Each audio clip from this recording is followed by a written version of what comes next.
পুলিশের সাবেক আইজিপি বেনজির আহমেদের ছিল দুইটা দুর্বলতা, এক নারী দুই টাকা। ঢাকাই সিনেমার অনেক নায়িকা ছিল বেনজির আহমেদের রাতের রানী, তবে সবচেয়ে বেশি যে নামটা উঠে আসছে তিনি হলেন সুন্দরী নায়িকা বিদ্যা সিনহা মিম। বেনজির আহমেদ যখন ডিএমপি কমিশনার তখন তার চোখ পড়ল লাক্স ফটোসুন্দরী ও অভিনেত্রী বিদ্যা সিনহা মিমের উপর। মিম তার মা ছবি সাহার কাছে সোনার ডিম পাড়া হাঁস ছিলেন। বেনজিরের সাথে মিমের সম্পর্ক গড়ে ওঠে, বিনিময়ে বেনজির মিমের অনেক কাজ করে দিতেন।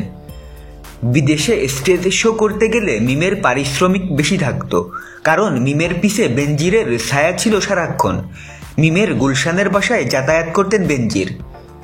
এদিকে চতুর মিম পাশাপাশি আরেকজনের সাথে অবৈধ সম্পর্ক চালিয়ে যাচ্ছিলেন। তিনি হচ্ছেন তোফায়েল আহমেদের আপন ভাগ্নে ভোলার প্রাক্তন পৌর মেয়র মনিরুজ্জামানের সাথে। তবে বেনজির জানতেন না মিম তার চোখ ফাঁকি দিয়ে ডাবল স্ট্যান্ডার্ড মেইনটেইন করছেন।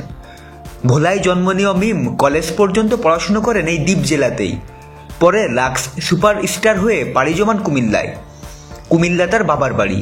মিমের বাবা কলেজ শিক্ষক, তিনি কুমিল্লায় থাকলেও প্রথমে মিম ও তার মা বোনসহ কল্যাণপুরের মামার বাড়িতেই থাকতেন।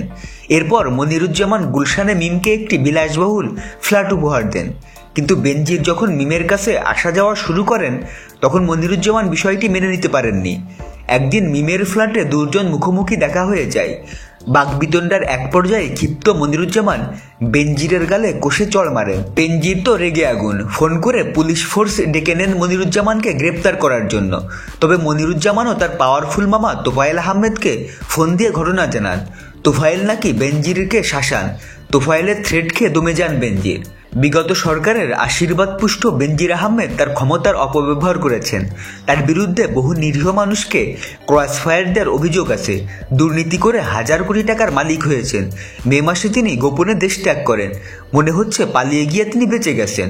বিদেশে পাচার করা তার হাজার কোটি টাকা দেশে ফেরত আনা হোক, বেদখল করা সকল সম্পত্তি বাজেয়াপ্ত করা হোক।